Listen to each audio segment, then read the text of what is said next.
서 16장 15절부터 18절까지 말씀을 보겠습니다. 고린도전서 16장 15절부터 18절 신약 성경 285페이지입니다. 제가 읽어드리겠습니다. 15절 형제들아 스데바라의 집은 고 아가의 첫 열매요 또 성도 섬기기로 작정한 줄 너희가 아는지라 내가 너희를 권하노니 이같이 사람들과 또 함께 일하며 수고하는 모든 사람에게 순종하라. 내가 스데바라와 브로나르와 아가이오가 온 것을 기뻐하노니 그들이 너희의 부족한 것을 채웠음이라. 그들이 나와 너희 마음을 시원하게 하였으니 그러므로 너희는 이런 사람들을 알아주라. 아멘.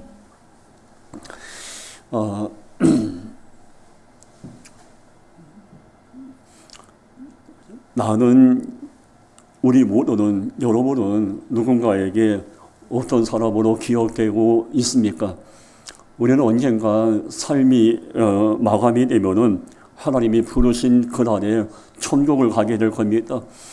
만약에 내 마지막 인생의 마지막 날, 장례식 날, 누군가가 나에게 내 장례식 날 조문을 와서 나의 삶을 평가할 때 여러분 어떤 평가를 받을 수가 있겠습니까? 참 그 사람은 신앙이 좋았던 사람이야. 정말 그 목사님은, 그 권사님은, 그 집사님은 참 진실한 분이었어. 예수님의 마음을 품고 살았던 그런 분이었어. 이런 평가를 받을 수가 있을까? 가짜에게 한번 질문을 보기 바랍니다. 방금 이야기했지만 나는 누군가에게 지금 어떤 사람으로 기억되고 있을까? 정말 저분은 마음이 따뜻한 분이야. 정말 내가 저분의 삶을 돌아볼 때 정말 주님의 마음을 품었던 그런 분이야. 누군가가 나의 삶을 보고 그렇게 기억하면서 감동받을 수 있을 만큼 우리의 삶이 그런 삶이 되어야 되는 거 아니겠습니까?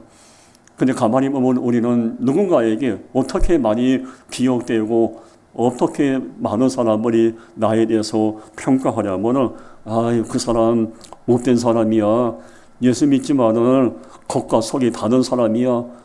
그 사람 보면은 예수 믿을 마음이 전혀 없어. 그런 부정적인 사람으로 우리가 기억이 되고 평가를 받을 때가 참 많이 있습니다.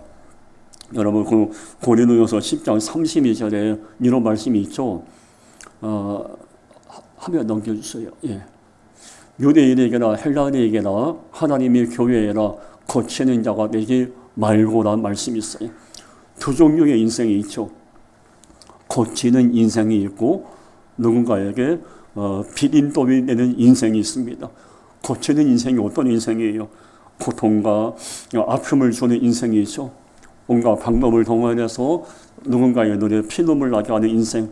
그 사람은 누군가가 늘 이렇게 기억합니다. 그 사람은 나에게 아픔을 주었던 거치는 인생이었어. 이렇게 기억하고 그렇게 평가합니다. 정말 우리가 하나님의 사람이라면은 예수님의 은혜로 구원을 받고 하나님의 자녀가 된 사람들이라면은 거치는 인생이 아니라 사도 바울의 고백처럼 동역자 의식을 갖고 누군가의 인생에 디딤돌이 될 수 있어야 하는 거 아니겠습니까? 나의 말 한마디로 인해서 누군가가 주님을 만날 수가 있고 나의 따뜻한 마음, 나의 따뜻한 기도로 인해서 누군가가 다시 일어날 수 있어야 되는 거 아니겠습니까? 우리가 알듯이 예수님의 삶을 보십시오. 예수님은 단 한 번도 누군가에게 거치는 인생을 살지 않았어요. 비난하고 정죄하고 끌어내리고 예수님은 그런 인생을 단 1분 1초도 살지 않으셨습니다. 예수님의 삶은 말씀 그대로 하나님의 사랑을 나누고 베풀고 마지막 당신의 피 한 방울까지 내어놓았던 사랑의 삶을 사셨습니다. 그래서 많은 사람들은 예수님을 어떻게 기억합니까? 나 위해서 피와 땀을 다 내어놓으신 주님 나의 구세주라고 기억하고 그렇게 신앙 고백하고 있지 않습니까? 예수님 못지않게 귀한 사역을 감당했던 사도 바울이 우리 고린도전서 16장에서 아름다운 고백을 합니다. 근데 우리가 알듯이 사도 바울도 그 고난과 많은 환난과 핍박이 있었지만 바울이 그것을 이겨낼 수 있었던 것은 첫 번째 하나님의 은혜였습니다. 그리고 두 번째 믿음의 동역자들의 기도와 물질의 후원과 또 사랑이 있었기에 사도 바울은 고난과 어려움을 이겨내고 완주할 수 있게 되었습니다. 그 가운데 대표적인 인물이 우리 고린도전서 16장 15절에 기록되어 있는 스데바라는 사람입니다. 오늘 본문은 이렇게 기록되어 있습니다. 스데바라의 가정은 아가야에서 맺은 첫 열매요 성도들이 섬기는 일에 몸을 바친 가정입니다라고 바울이 분쟁을 일으키고 있는 고린도 교인들에게 스데바라를 소개하고 있습니다. 성경에는 이 스데바라에 대해서 말이 기록은 되어 있지 않은데 이는 어떤 사람이었냐면 바울을 만나서 복음을 듣고 예수를 영접하고 스데바라가 세례를 받고 그 순간부터 오직 예수를 위해서 복음을 위해서 살겠다고 결단을 내립니다. 그리고 오늘 말씀처럼 그 스데바라는 오직 성도를 섬기는 일에 몸을 바쳤던 정말 헌신적인 삶을 살았던 자가 바로 스데바라입니다. 스데바라는 뜻은 헬라어의 뜻을 보니까 면류관을 쓰다라는 뜻이 있어요. 이름 참 좋죠. 스데바라, 면류관을 쓰다. 정말 스데바라는 생명의 면류관을 쓸 만큼 그의 신앙과 삶이 정말 하나님 오시기에 아름다운 자였어요. 그래서 사도 바울은 스데바를 어떻게 기억하고 있냐면은 성도를 위해서, 교회를 위해서, 예수 그리스도를 위해서 아낌없이 몸을 바쳐서 헌신했던 사람이라고 기억하고 있었던 겁니다. 그럼 우리가 한번 생각해 볼까요? 왜 사도 바울은 고린도 교인들에게 이 스데바라를 소개했을까요?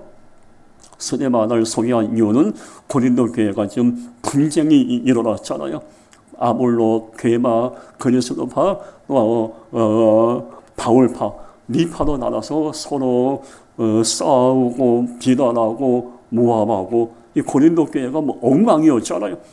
이때 바울은 교회와 성도를 섬겼던 주님의 마음으로 가득했던 스데바라를 소개하면서 고린도 교인들이요 분쟁을 멈추라.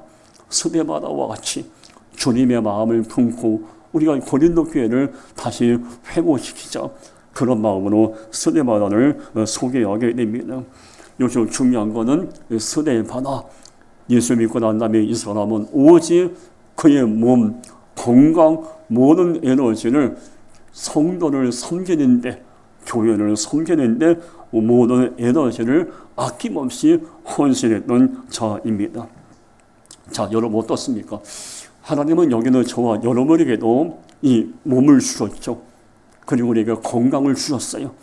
그리고 또 살아갈 힘을 주셨어요. 우리는 하나님이 주신 이 몸을, 이 건강을 어디에 힘을 다해 사용하고 있습니까? 죄를 범하고 사람을 끌어내린 내 몸과 건강을 혹시 쓰고 있습니까? 그 어리석은 인생이에요.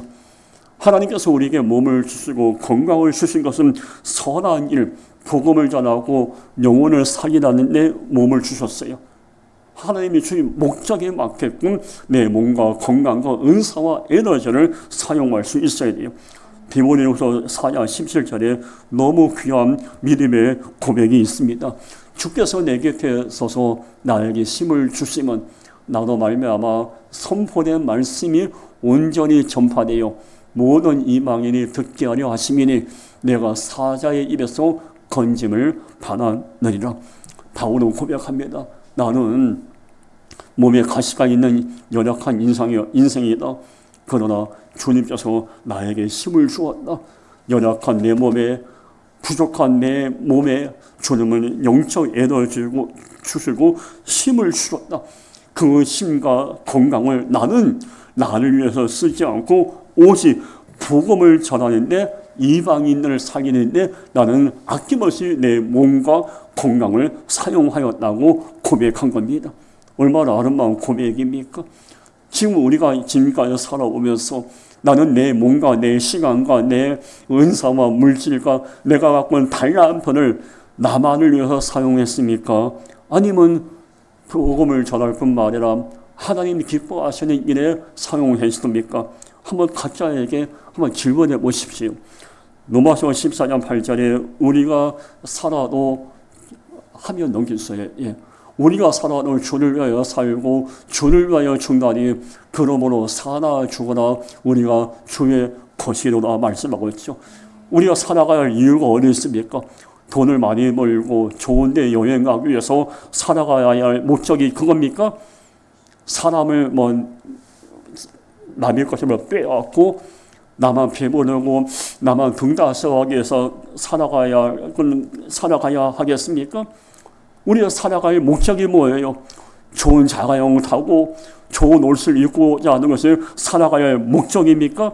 아니에요. 우리가 살아가야 할 목적 오직 한 가지예요. 살아도 주를 위하여 살고 주를 위하여 죽어도 주를 위하여 죽다니 오늘 살아가야 할 목적 오직 한 가지 예수 그리스도를 위해서 살아야 합니다. 오늘 제가 왜 이렇게 설교합니까? 주를 위해서 설교하는 거예요. 여러분 왜 헌신하고 왜 봉사하십니까? 주를 위해서 봉사하고 헌신하는 거예요. 스데바나 뿐만 아니라 많은 믿음의 선배들 또 우리 주변에 있는 많은 하나님의 사람들 보면 그들은 몸과 건강과 에너지와 은사를 오직 주를 위해서 아낌없이 내어놓고 하나님 나라 확장과 복음 전파를 위해서 그들의 시간조차 생명조차 아낌없이 내어놓았던 자들입니다.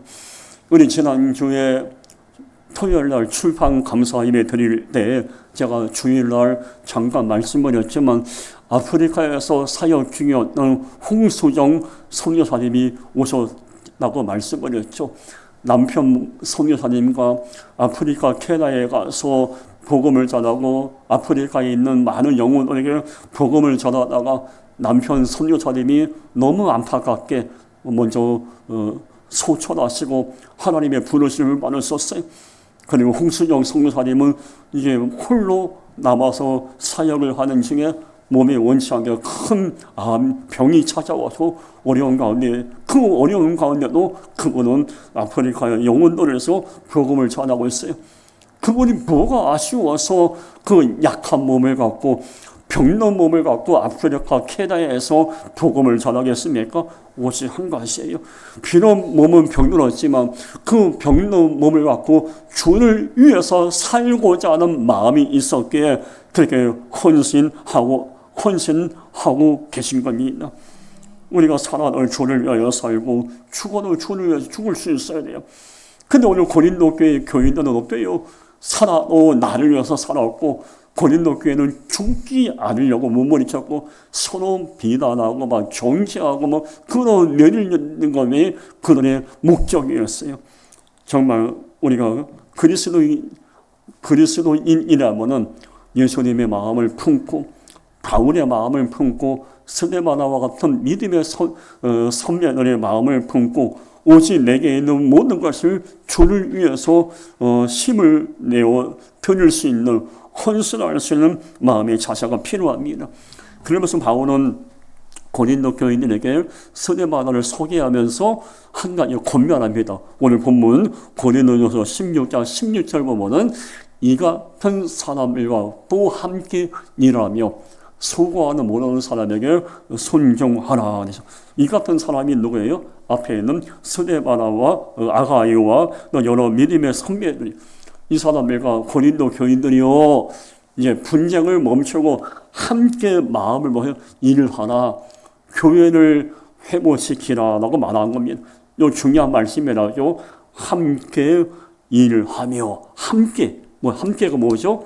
마음이 하나가 되는 것이죠. 지금 고린도 교인들은 마음이 하나가 되지 않았죠. 마을이 네 파로 나눴죠. 바울파, 그리스도파, 게바파, 아볼로파. 한 마음이 안 됐어요. 여러분, 하나님이 원하는 교회와 가정은 마음이 찢어지는 교회가 아니에요. 함께 마음을 모으는 교회입니다. 지금 바울은 고린도 교인들에게 온 힘을 다해서 교회를 섬겼던 스데바나와 같은 아름다운 믿음의 사람들과 함께 교회를 만들어 가라고 이야기하면서 하나님이 원하는 교회가 어떤 교회인가를 말씀하고 있는 겁니다. 이 땅에 세워진 모든 교회는 목사와 성도가 예수 그리스도를 중심으로 한 마음이 되는 교회입니다. 이런 교회가 하나님 보시기에 성숙하고 아름다운 교회이죠.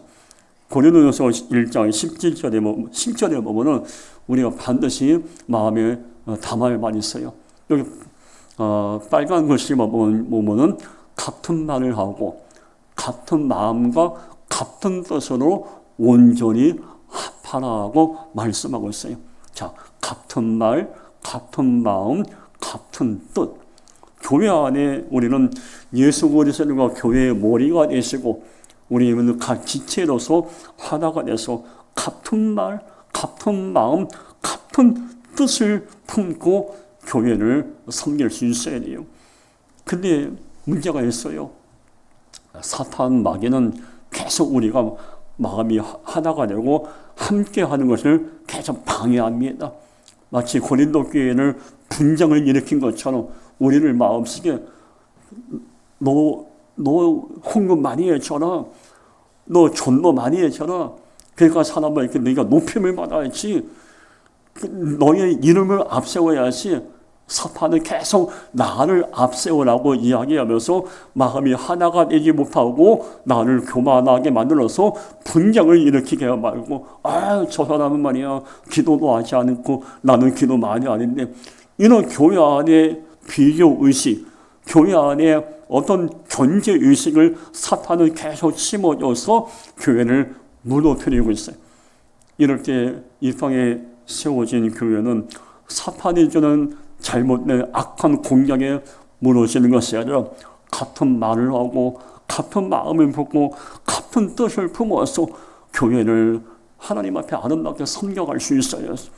우리 함께하는 교회도 주님 오시는 그날까지 정말 좀 한 점 하나님 앞에 부끄러움 없는 모습으로 목사와 성도가 하나님 앞에 올바로 서서 함께 눈물도 나누고 기쁨도 나누고 로마서 12장 15절 말씀처럼 즐거워하는 자와 함께 즐거워하고 우는 자와 함께 울라.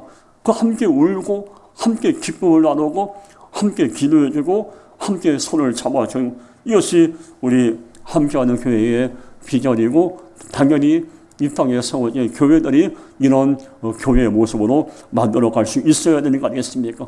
하나님은 교회의 성도와 목사와 성도는 우리 모두가 한 마음으로 한 뜻이 되기를 원하십니다. 그러면서 고린도전서 16장 17절에서 바울은 스데바나에 대해서 다시 한번 이렇게 말합니다. 내가 스데바나와 브로나도와 아가이오가 온 것을 기뻐하노니 그들이 너희의 부족한 것을 채웠음이라 라고.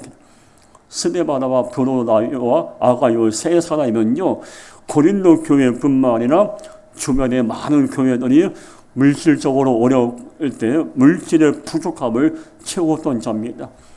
그리고 누군가가 기도가 부족하면 기도로 힘이 되어줬던 귀한 자가 바로 스데바나였습니다.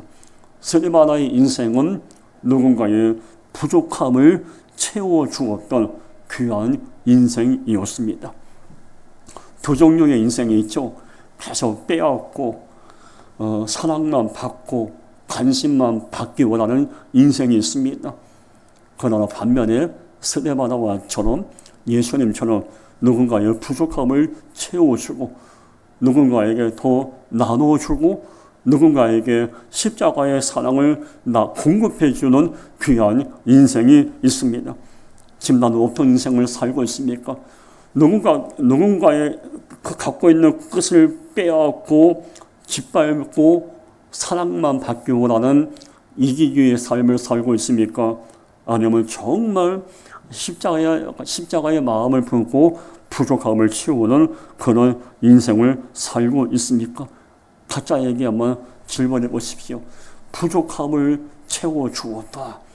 여러분 한번 생각해 보세요. 예수님 외에 완전한 자가 없어요. 저도 부족함이 많고 여러분도 우리 주변에 우리 모두는 다 부족하고 연약함이 많아요. 교회 안에는요, 천사들이 모인 것이 교회가 아니에요. 교회는 부족한 죄인들이 모여서 예수의 은혜로 서로의 부족함을 채워나가는 사랑의 공동체입니다.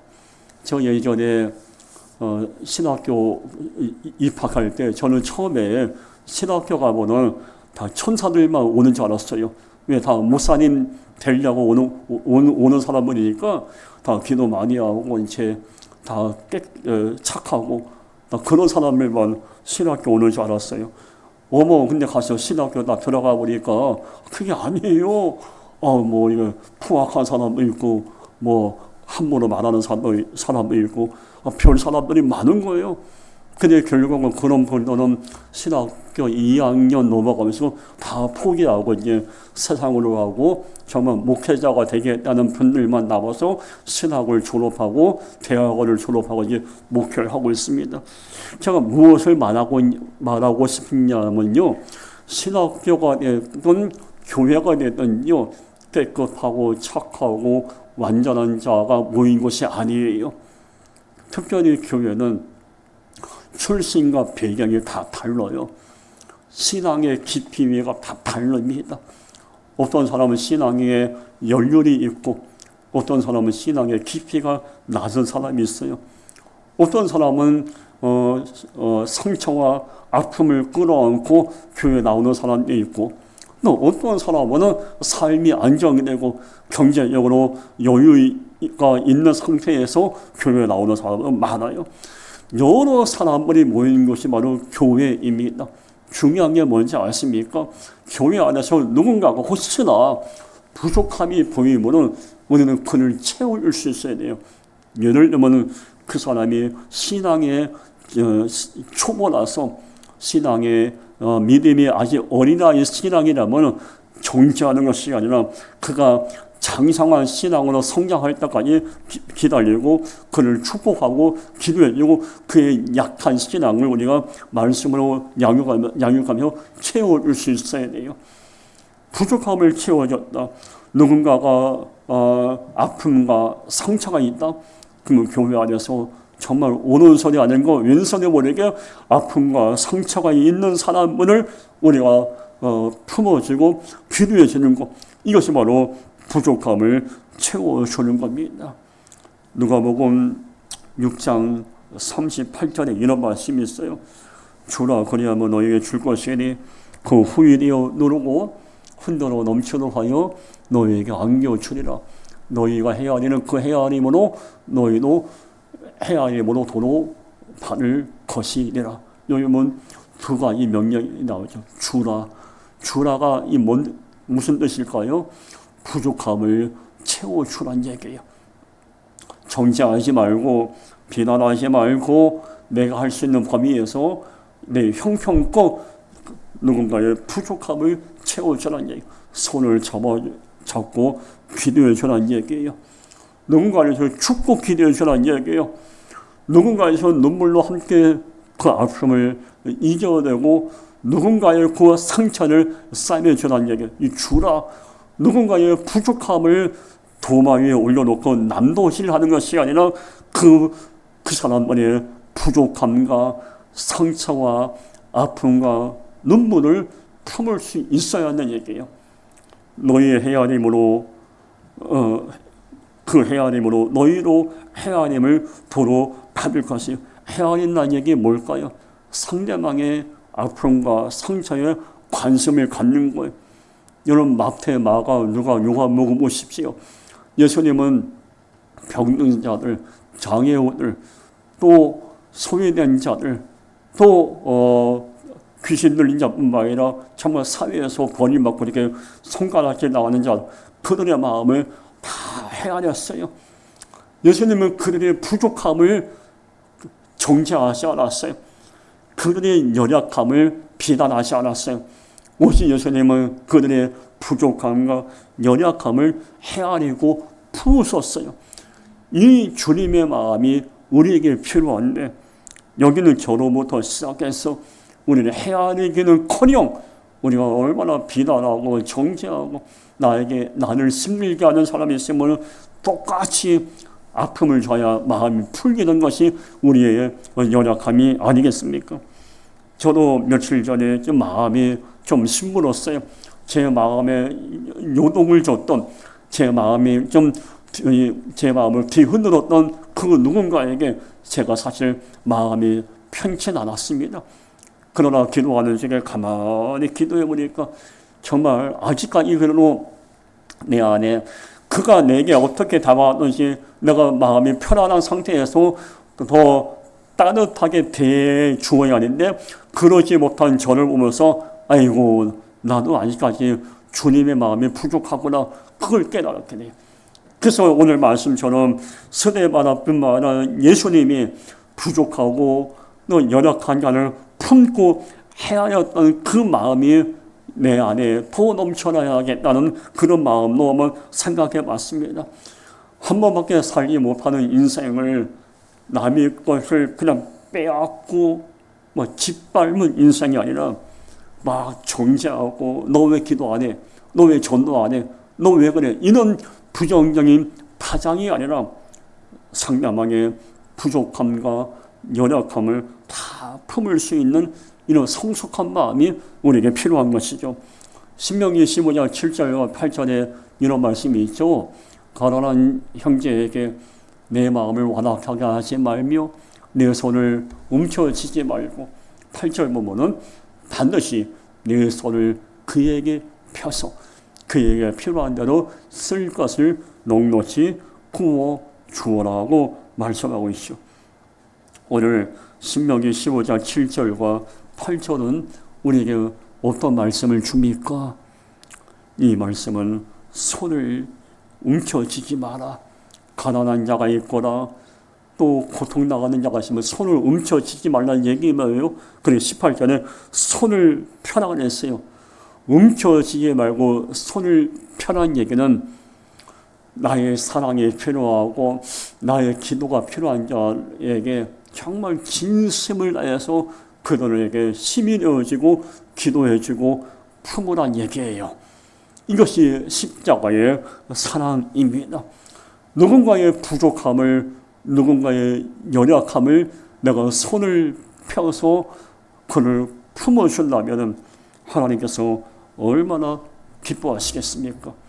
그래서 우리들의 기도 제목이 한 가지 있어야 돼요. 하나님, 내가 손을 펴서 누군가의 부족함을 채워주는 귀한 삶이 되게 하옵소서.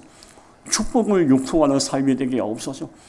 결단코 손을 움켜쥐는 인색한 삶을 살지 않게 하시고, 움켜쥐고 주님의 사랑만 받고자 하는 영적인 이기에 빠지지 않게 하시고, 손을 펴서 고통 나오고 상처받고 있는 그들에게 주의 사랑을 나누는 삶이 되게 하옵소서라고 우리는 기도할 수 있어야 돼요. 그래서 사도 바울은 마지막 고린도 교인들에게 스데바나가 어떤 자였는가를 고린도전서 16장 18절에서 말씀합니다. 그들이 나와 너의 마음을 시원하게 하였다고 하죠. 시원하게 하였으니 그러므로 너희는 이런 사람을 알아주라.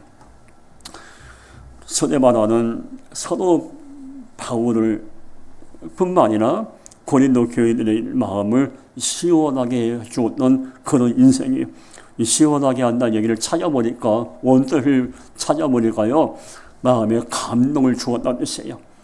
큰 기쁨을 주었다는 뜻이에요. 마음을 시원하게 한다는 얘기는 말할 수 없는 마음에 큰 위로를 주었다는 얘기예요. 화면 좀 바꿔주세요. 아니, 내 영상, 그렇죠. 예. 마음을 시원하게 한다는 얘기는 누군가의 마음에 따뜻한 주의 사랑을 나누었다는 얘기입니다. 자, 각자에게 한번 질문해 보십시오. 나는 누군가의 마음을 시원케 하는 인생을 살고 있습니까? 누군가의 마음에 고난과 아픔을 주는 인생을 살고 있습니까? 얼마 전에 제가 들었던 이야기인데 정말 마지막 말기암에 있는 분인데 그 남편이 말기암에 있는 그 아내를 끝까지 손을 잡고 그 마지막 가는 길을 남편이 곁에서 지켜주었던 그 얘기를 들으면서 참 많은 감동을 받고 마음이 짠했어요. 마음을 시원케 한다는 얘기가 뭔지 아십니까? 끝까지 믿어주고 끝까지 견디는 겁니다. 자, 우리 고린도전서 13장 7절 볼까요?